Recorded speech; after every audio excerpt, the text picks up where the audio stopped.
సీతాన్వేషణలో వాయుపుత్రుని విజయం, లంకా ప్రవేశం. ధర్మమనే దీపం చేతబట్టి భక్తి మార్గంలో శక్తివంతంగా సాగే ఆంజనేయ వీర విహారం. అడ్డంకులు వచ్చినప్పుడల్లా ఆత్మవిశ్వాస ఆయుధం చొప్పించి అసత్యాన్ని ఎదిరించిన ఆంజనేయుని అప్రతిహత కథనం. ఆకాశాన్ని చీల్చుకుంటూ లంక వైపు ప్రయాణించే యాత్రలో సురస, సింహిక, లంకిణి ఆటంకాలను శక్తితో కాక చాతుర్యంతో అధిగమించే రామభక్తి కిరణ కథా స్రవంతిలోకి సాగే కథనమే సీతాన్వేషణలో వాయుపుత్రుని విజయం, లంకా ప్రవేశం. రండి, మనము ఆంజనేయునితో ప్రవేశిద్దాం.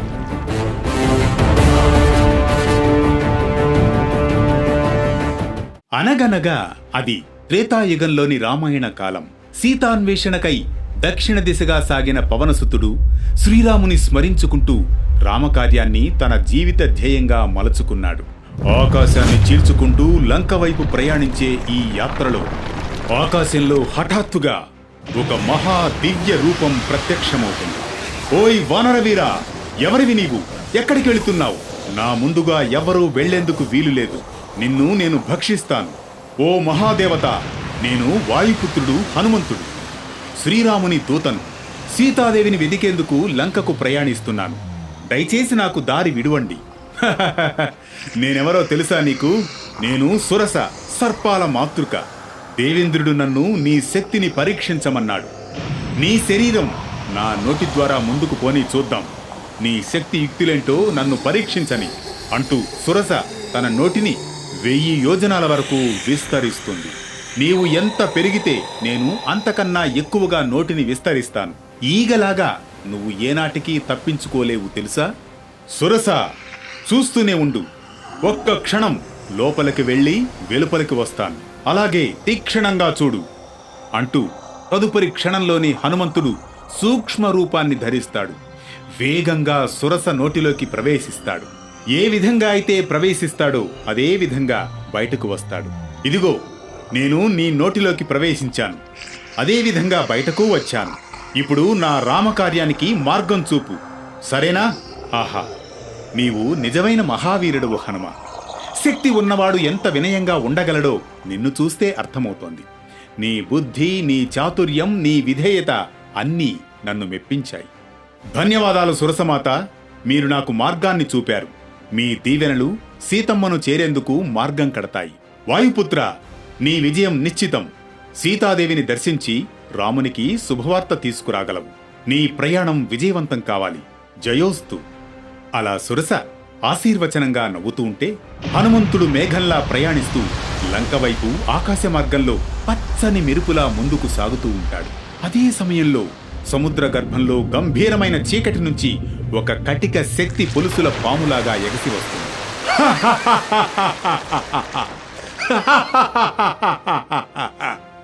ఈ చిన్న వానరం నా పక్షవశంలో పడతాడని తెలియనట్టుంది పాపం. చూశాను నీ ఛాయను, ఇక నువ్వు నా నుంచి తప్పించుకోలేవు. ఏమిటిది అని వినిపించిన ఆ మాటలకు హనుమంతుడు ఆశ్చర్యపోతాడు. ఏమిటిది? నా శరీరాన్ని క్రిందకు లాగుతున్నట్లుంది. ఇదేదో రాక్షస మాయగా ఉంది. గురువులు చెప్పినట్లుగా ఇది సింహికే కావచ్చు. అవును, సింహిక మాయనే నేనిప్పుడు చవిచూస్తున్నాను. ఇంతలో వికృతంగా మరో నవ్వు వినిపిస్తుంది. ఓ కపివీరా, నీవు నన్ను ఎవరనుకున్నావు? నేనెవరో నీకు తెలుసా? కనుక్కో చూద్దాం. నువ్వెవరో నాకు తెలియదు, కాని నన్ను అవమానిస్తే చాలు, ఎవ్వరైనా సరే వారికి వినాశనమే. రామదూతను అవమానించిన వారికి రక్షణ లేదు అంటూ హనుమంతుడు ఒక్క దెబ్బతో సింహికను నిలువునా చీల్చివేస్తాడు. ఆ రాక్షసి రెండుగా చీలిపోతుంది. అంతే, సింహిక రాక్షసి సంహరించబడుతుంది. ఆ సమయంలో హనుమంతుడు ఒక్కసారి ఆ శ్రీరామచంద్రుని స్మరిస్తాడు. ఓ రామ, నీ కృపతో ఎన్నో అడ్డంకులను దాటుతున్నాను. ఈ జయములన్నీ నీవే, నీవిచ్చిన శక్తివే ఈ జయాలు. ఇప్పుడు లంకను చేరే సమయం ఆసన్నమైంది. జై శ్రీరామ, జై శ్రీరామ అంటూ చీకటి పడుతున్న వేళ హనుమంతుడు లంక తీరానికి చేరుతాడు. అంతే, అక్కడ ఆశ్చర్యంగా అంతలోనే లంక ద్వారాన్ని కాపాడే రాక్షసి లంకిణి కనిపిస్తుంది. ఎవరది? ఏ వానరం రాత్రిపూట నగరంలో అడుగు పెడుతోంది? ఇది నా ఆదేశానికి భయపడదా? ఓ వానరా, ఎవరు నువ్వు? ఎవరు కావాలి? ఓ రాక్షసి, నేను ఒక సాధారణ వానరుడను, రామదూతను, ధర్మ మార్గంలో ఉన్నవాడిని. ఇక్కడ ధర్మం కాదు కావలసింది, లంక అంతా రాక్షసమే జీవించేది. ఇంకొంచెం ముందుకు వస్తే నీ ప్రాణాలు గాలిలో కలిసిపోతాయి తెలుసా? అలా అనకు, వచ్చాను చూడు నా శక్తిని అంటూ హనుమంతుడు ఒక్క పిడికిలితో లంకిడిని సమీపంలోని చింతపండు విత్తనంలా బలంగా విసురుతాడు. అంతే, ఆ రాక్షసి విసురుగా పడిపోతుంది. లంకిని లేచి ఆశ్చర్యంగా, జయహో హనుమా, జయహో వానరోత్తమ!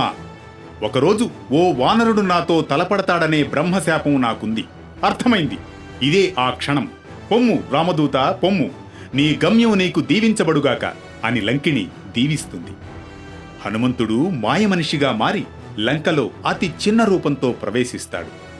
మయుని అపూర్వ శిల్పకళతో ఏర్పడిన నగరంలోని ప్రాసాదాలను చూసి ఆశ్చర్యపడుతాడు. ఎటు చూసినా ఆకాశాన్నంటే రాజప్రాసాదాలు, అంతఃపుర భవనాలు. కాని అతని మనసులో మాత్రం ఉన్న లక్ష్యం ఒక్కటే, అదే సీతాదేవిని కనుగొనాలి.